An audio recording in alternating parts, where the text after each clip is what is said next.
Bonjour à toi qui passe par là, bienvenue sur ma chaîne. Avant de commencer le traditionnel topo lecture, je voulais remercier toutes les personnes qui se sont abonnées. Il y a peu, il y a longtemps, il y a très longtemps, peu importe parce que comme je l'ai déjà dit, chaque personne compte et je voudrais vraiment remercier toutes les personnes qui contribuent à la pérennisation, j'ai envie de dire, de cette chaîne. Donc voilà. Merci à tous, je ne vais pas vraiment m'apesantir parce que je pense que tout est dit là-dedans. Moi je suis hyper contente évidemment de là où j'en suis actuellement. On va tout de suite enchaîner avec le premier livre de ce topo lecture puisque c'est American Predator. C'est un livre écrit par Maureen Callahan, on est aux éditions 10-18. C'est traduit de l'anglais par Corinne Daniello puisque Maureen Callahan est états-unienne. Elle a publié ce texte en 2019 pour la version originale et 2021 pour la version française. C'est une lecture commune que j'ai faite avec Annabelle et comme toujours quand je fais des lectures communes, c'est un super moment, c'est un plaisir de pouvoir partager nos avis, nos impressions de lecture pendant et après la lecture. Donc encore merci à Annabelle et merci à toutes les personnes qui acceptent ou proposent de faire des lectures communes avec moi. American Predator est un true crime puisque en 2012, Samantha, une jeune femme, a disparu. On soupçonne qu'elle s'est fait enlever. Assez vite, on va dire, les enquêteurs vont arrêter un suspect, Keith Thompson. On va le soupçonner donc de cet enlèvement. Et petit à petit, on va également soupçonner que cet individu aurait perpétré d'autres meurtres et serait un tueur en série. Donc on va suivre l'enquête sur l'enlèvement de Samantha, comment est-ce qu'on en est venu à soupçonner et puis à arrêter Keith, et puis ensuite comment est-ce que les policiers vont découvrir d'autres petites choses. Ça c'est pour ce true crime. Ce que j'ai bien apprécié, c'est que c'était très réaliste parce que c'est basé sur des recherches, des interviews, des témoignages, puisque l'autrice s'est documentée et a réalisé également certaines interviews. Donc tout est basé sur des faits réels, a priori. On avance également très doucement dans l'enquête, donc ça rajoute évidemment un côté très réaliste parce que on patauge, on avance, on recule et ça illustre bien cette réalité pour les enquêteurs. Il y a un style qui est également très distancé, très journalistique et c'est cohérent par rapport à ce qu'on veut nous montrer. On va suivre cette avancée, les différents questionnements que se posent les différents enquêteurs ainsi que le procureur. On voit qui aide, qui ne fait pas avancer l'enquête, qui est assez professionnel ou qui ne l'est pas assez. Et on voit également comment se déroulent les recherches policières. Alors, il y a énormément de personnages, notamment beaucoup de policiers, ce qui fait que c'est assez difficile d'avoir de l'attachement. Alors non seulement il y a ce style journalistique, mais en plus ces multiples personnages. Donc voilà, moi j'ai pas été forcément touchée ou dans l'émotionnel, je suis restée assez à distance. Et je reste partagée par rapport à cette lecture parce que d'un côté j'ai apprécié, j'ai été intéressée par ce qu'on voulait nous montrer et à côté de ça j'ai parfois été lassée parce que c'était très répétitif à certains moments dans le sens où ce que les policiers vont découvrir ou pas vont se répéter pendant pas mal de pages. Ce qui est, j'ai envie de dire, fidèle à la réalité, donc je ne peux pas lui reprocher ça, mais à la lecture, parfois, j'ai trouvé ça un peu long, du coup, parce qu'on comprend assez vite, ou on comprend ce qu'on veut nous démontrer, ou ce qu'on veut nous illustrer. Mais voilà, je pense que ça, c'est très personnel, parce qu'à côté de ça, le rythme est assez bon, j'ai lu assez rapidement l'histoire, et j'en garde un bon souvenir, donc c'était une bonne lecture. Je trouve aussi que Kay se dévoile peu et que même si c'est un tueur en série, je n'ai pas vraiment été glacée par le personnage. Or, c'est l'une des choses qui devait ressortir et moi, j'ai pas été vraiment prise dans sa personnalité ou dans ce qu'on voulait faire refléter. Donc, C'est dommage parce que j'ai pas été très, très sensible à ça. Pareil, on dit toujours que c'est un personnage intelligent et effectivement, à un certain moment, il l'est, mais à d'autres, je trouve que pas tellement, ou en tout cas, on ne le montre pas suffisamment, clairement, peut-être. Voilà, donc ce sentiment, je ne l'ai pas ressenti, ni en me disant que c'était une personne, une ordure, ni que c'était un type brillantissime. Voilà, ça reste mon avis. Donc c'est une démarche par contre que là j'ai beaucoup aimé parce que je trouve ça très documenté. Elle explique à la fin aussi, il y a une petite interview. Ouais, ça j'aime beaucoup et je trouve que c'est très bien fait. Voilà, donc je reste un petit peu mitigée, mais globalement ça reste une lecture, une bonne lecture. J'ai ensuite voulu retenter Dostoïevski puisque j'avais commencé l'année dernière, c'était d'ailleurs mon premier topo lecture. J'avais lu Les Pauvres gens et j'avais pas été très très séduite. J'ai voulu retenter avec Les Nuits blanches. On est sur un roman, une nouvelle, traduite du russe par André Markovitch, et on est aux éditions Babel. Cet auteur du 19e siècle décide de proposer dans Les Nuits blanches un retracement des nuits, de plusieurs nuits d'un jeune homme qu'il va passer en compagnie d'une jeune femme, Nastenka. Se tissent entre eux des liens et le jeune homme va tomber éperdument amoureux de cette jeune femme. Mais est-ce qu'une histoire entre deux est-elle possible? Voilà pour l'histoire. Et comme on est sur cette trame-là, eh bien je ne sais pas, j'ai pas envie de t'en dire beaucoup plus parce que évidemment il faut que tu le découvres par toi-même. J'ai peu de choses à en dire. C'est court et en même temps j'ai l'impression que Dostoïevski n'est peut-être pas pour moi, en tout cas dans les versions courtes. Parce que malheureusement, je n'arrive pas à croire en ces personnages et en ces histoires. J'ai l'impression que c'est un peu surfait et ironique. Donc, j'ai un sentiment que c'est faux. Et c'est pour ça que je n'y crois pas. En plus, je n'adhère pas spécialement à son style, je décroche assez régulièrement.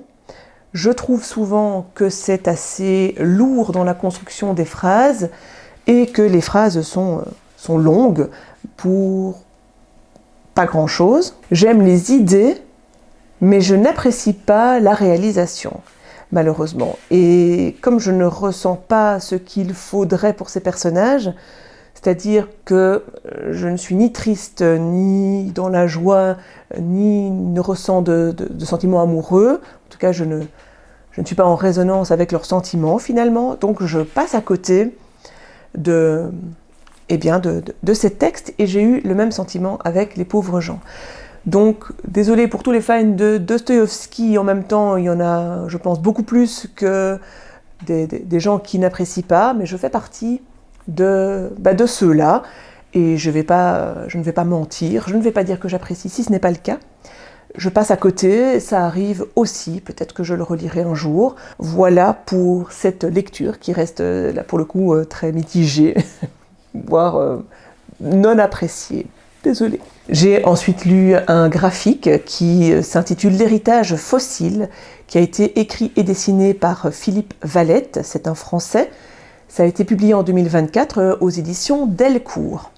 C'est une bande dessinée de science-fiction, de space opéra plus particulièrement. C'est une histoire qui va se dérouler en deux temps, parce que d'une part, on va suivre Nora et son père qui se trouvent sur une planète désertique, en tout cas qui nous semble désertique. C'est un duo qui va avancer, qui semble en quête de quelque chose. On ne sait évidemment pas quoi. Ils explorent en même temps que partir en quête de. Et en même temps, donc dans le second temps, on va suivre 4 astronautes qui sont dans une navette spatiale, dans un vaisseau, et on apprend, très vite d'ailleurs, qu'ils ont comme mission d'aller sur une planète pour la repeupler.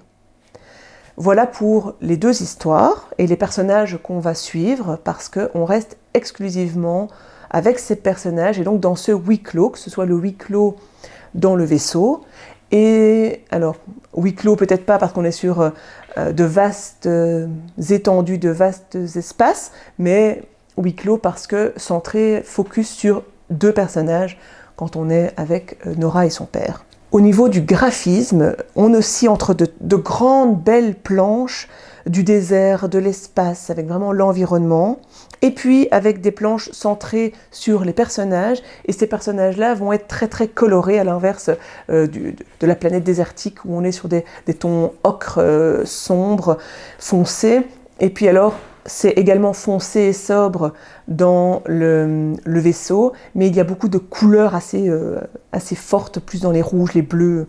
Donc voilà, c'est un coloris qui est un peu spécial. Le dessin aussi, on voit que ce sont des êtres, en tout cas qui ne nous ressemblent pas toujours. Globalement, j'ai trouvé que c'était une très belle proposition. J'ai surtout adoré me plonger dans les grands décors immersifs et d'ambiance. Ça a bien fonctionné avec moi. Au niveau du scénario, c'est une histoire assez simple, hein. Il y a peu de rebondissements. C'est une fin que j'ai trouvée assez cynique et assez intéressante. Moi, j'ai beaucoup aimé ça. Il y a des questions d'éthique aussi que j'ai trouvées très pertinentes et interpellantes parce qu'elles démontrent, elles dénoncent jusqu'où l'homme peut aller pour parvenir à ses fins. Et ça, j'ai trouvé que c'était aussi assez bien fait. C'est bien intégré à l'histoire. Alors, on reste peu avec les personnages, hein, donc là aussi, c'est pas vraiment l'attachement ou le fait qu'ils nous touchent. En tout cas, moi, ça n'a pas été forcément ça. L'ambiance est donc bien retranscrite. En tout cas, on sent que c'est très lent. On ne sait pas trop où on est. On avance avec eux. Ce que je reproche un petit peu, mais bon, vraiment c'est une bonne lecture et c'est un graphisme que j'ai bien aimé, mais ce que je reproche un tout petit peu, c'est au niveau du scénario. J'ai trouvé que parfois, ça aurait pu aller un peu plus loin, qu'on aurait pu creuser un peu plus les personnages, parce qu'on n'en apprend pas énormément, et c'est pas vraiment le but, mais moi, peut-être que j'aurais été plus sensible ou plus touchée par les personnages si je les avais mieux connus. Or, on n'est pas assez souvent avec eux dans leur passé, finalement, on ne les connaît pas assez. Et je trouve qu'une relecture a été nécessaire pour bien comprendre l'histoire, parce qu'il y a peu de mots et parfois on passe un petit peu vite. Donc voilà, je trouve que là, on aurait pu un petit peu améliorer, j'ai envie de dire, le scénario. Mais ça, c'est un peu ce que je reproche entre mille guillemets, c'est pour ça en tout cas que ce n'est pas une merveilleuse lecture, mais parce que j'ai repéré ces points-là, en tout cas, ce sont des points qui m'ont plus dérangé. Après un graphique, eh bien, j'ai enchaîné avec un manga, mais en fait, pas vraiment, parce que j'ai lu toute la série des Rainbow. Donc, évidemment, je ne l'ai pas lu juste après l'héritage fossile, mais j'ai terminé le 10e tome après l'héritage fossile. C'est pour ça qu'il apparaît maintenant, mais je n'ai pas lu les 10 tomes. Est-ce que ça t'intéresse? Peut-être pas, mais bon, tu auras comme ça tous les détails de mes lectures. Donc, pour revenir à Rainbow, c'est George Abe qui est au scénario et au dessin, c'est Masazumi Kakizaki.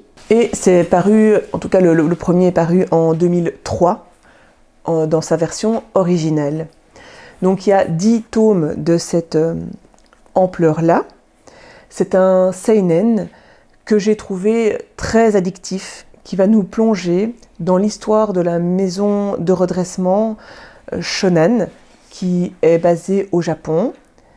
Donc on est en 1955, 6 nouveaux jeunes de 16-17 ans vont intégrer cette maison de redressement. Ils vont être placés dans une cellule avec un autre jeune.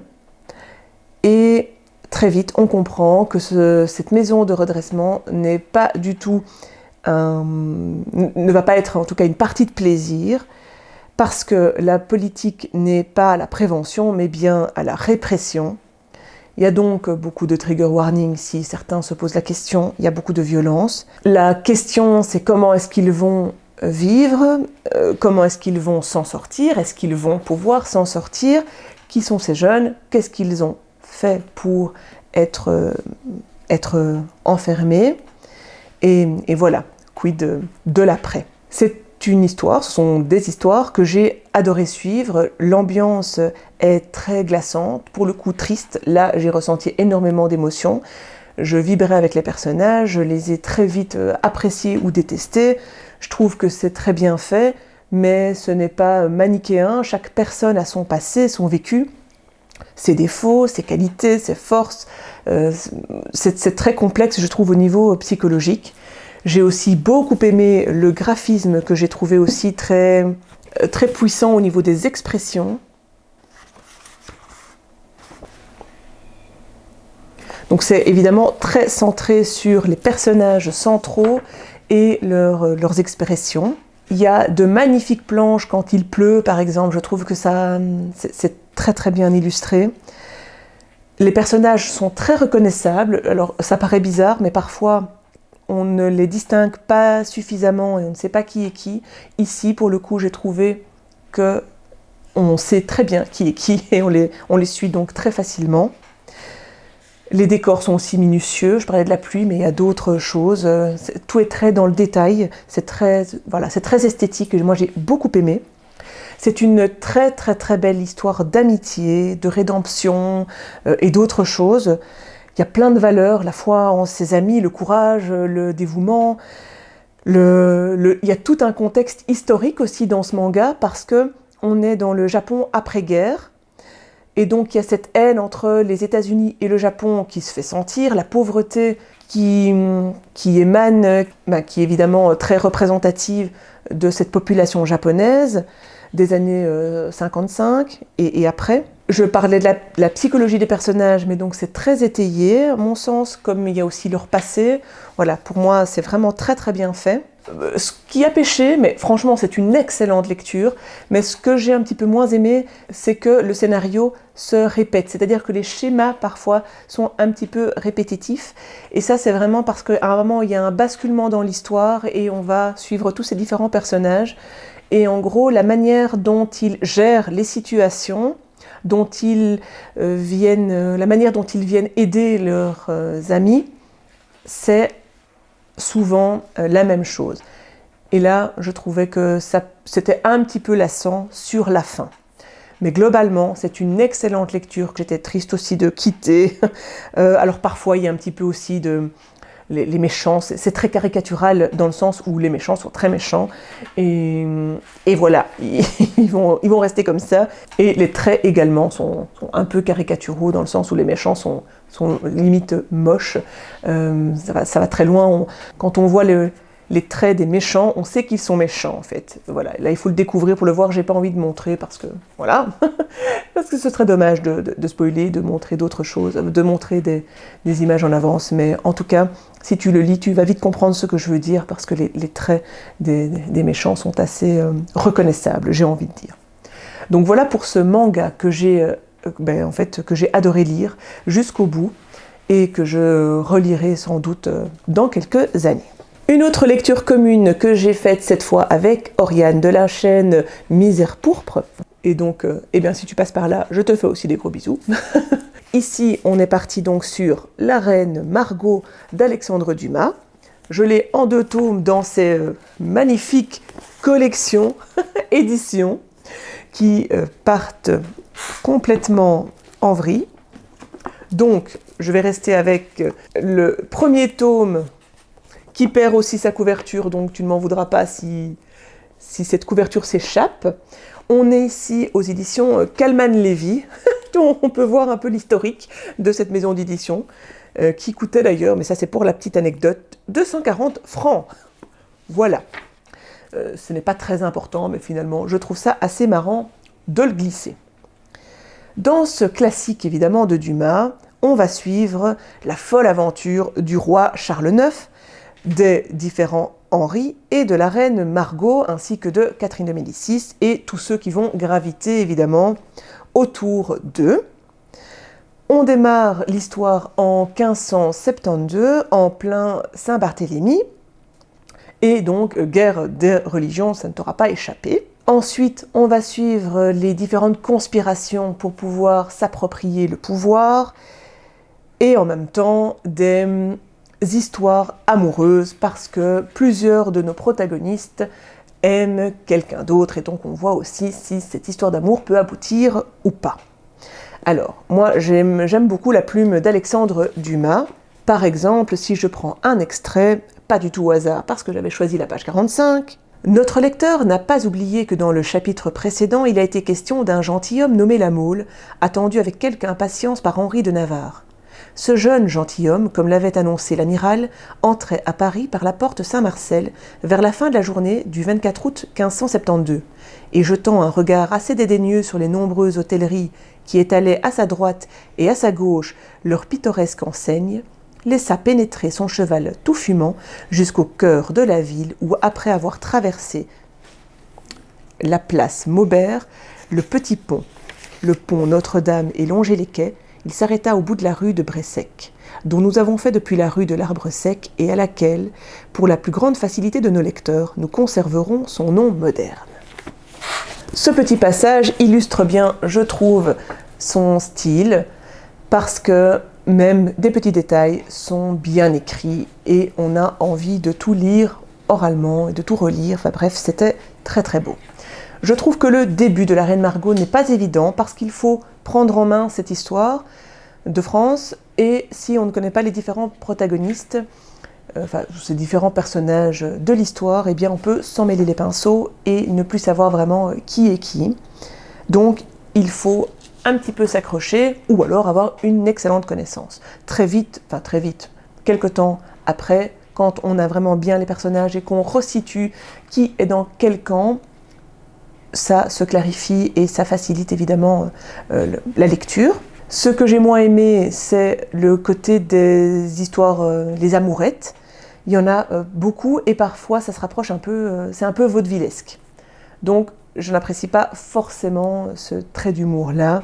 Je trouve que ça dure un petit peu, ces petites histoires d'amour. Donc ça, c'est un peu ce que j'ai moins apprécié.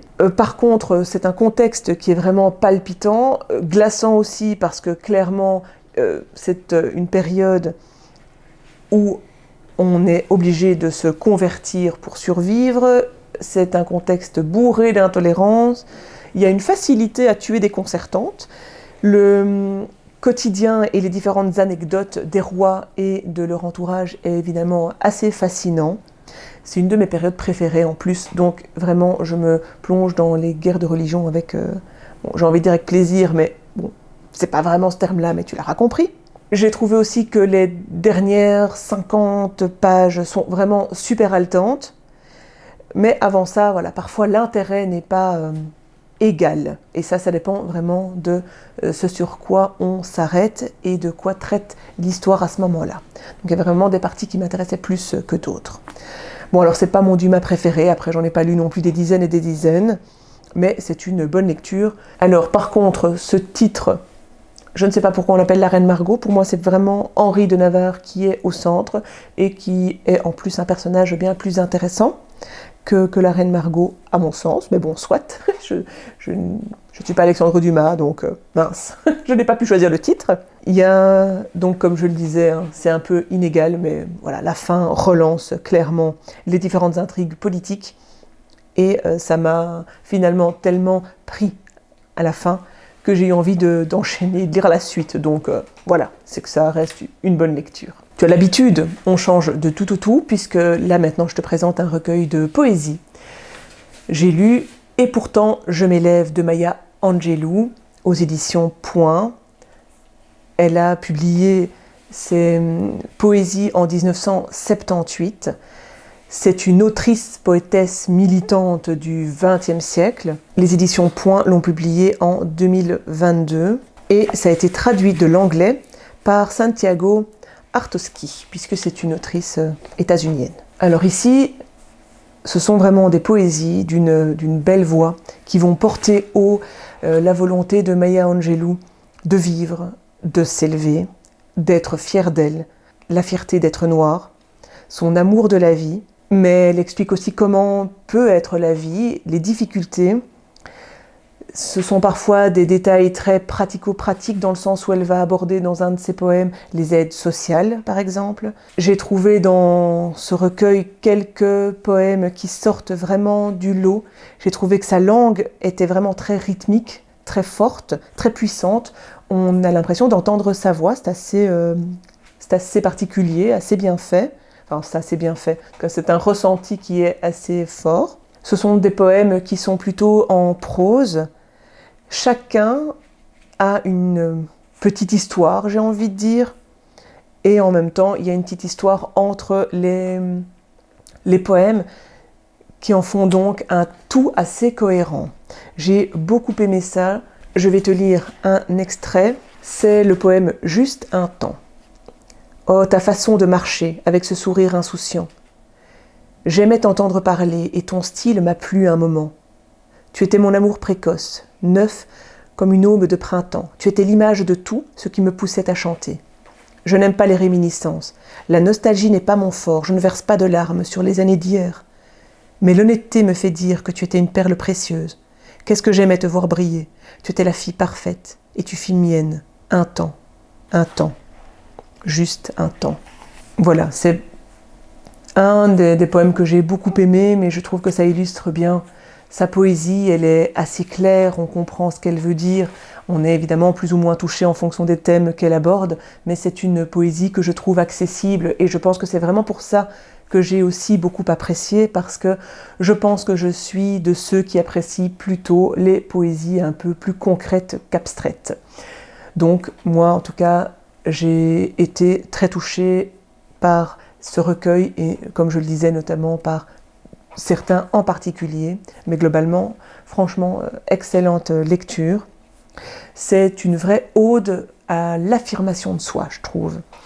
J'ai été heureuse d'entendre sa poésie, de la lire, et j'avais envie de lire également ses récits autobiographiques. Alors là, il y a 7 tomes, mais je voulais d'abord la découvrir dans un de ses textes, et donc c'est chose faite. Donc clairement, je ne vais pas m'arrêter là. Et puis pour terminer ce topo lecture, je te présente Le Roi Méduse. C'est le tome 1. Il a été écrit par Evans Brecht. Ça a été publié en 2024 chez Actes Sud. C'est un auteur qui est scénariste et qui est également dessinateur, qui est belge.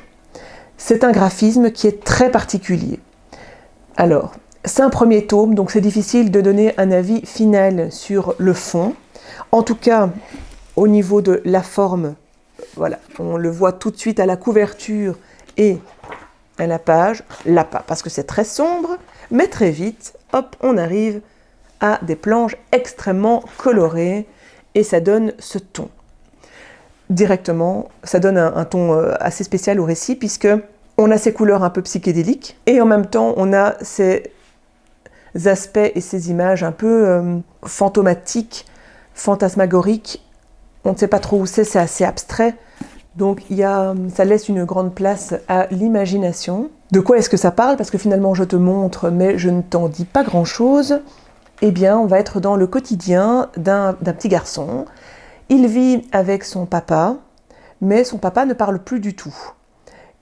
Son papa vit reclus d'ailleurs dans une chambre, c'est au-delà de ne plus parler, il est reclus, il n'en sort pas.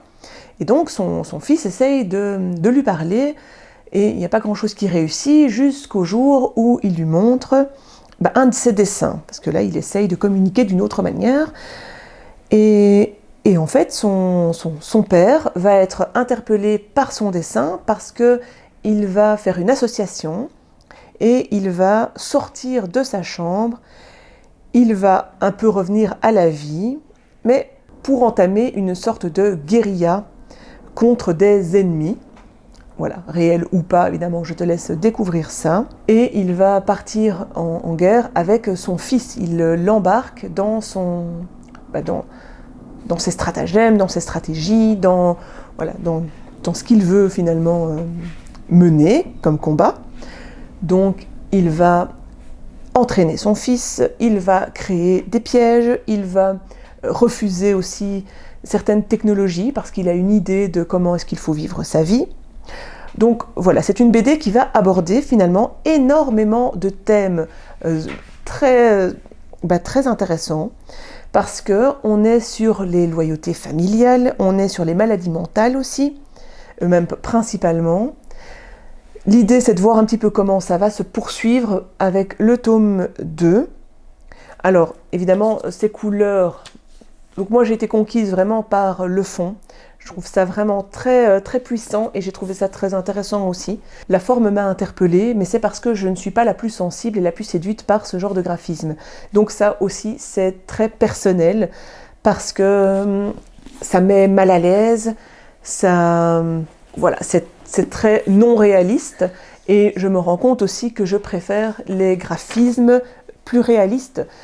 Quand j'ai présenté la bande dessinée Vert, on est sur un graphisme qui va me parler parce que c'est très réaliste, même si l'histoire est un peu fantaisiste, ou s'il se passe des choses voilà, qui n'existent pas, ça ne me dérange pas, mais c'est le graphisme qui doit être un petit peu plus proche de la réalité ou plus concret.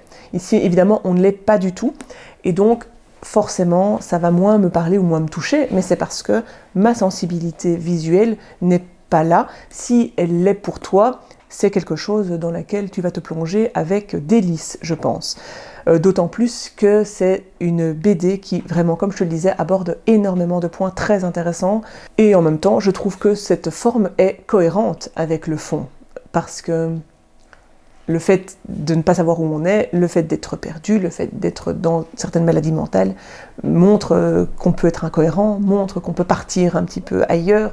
Donc je trouve que ça fait sens. Voilà pour cette bande dessinée qui clôture le topo lecture du jour. N'hésite pas à me dire ce que tu en as pensé, si tu connaissais déjà ces ouvrages, si tu les as déjà lus.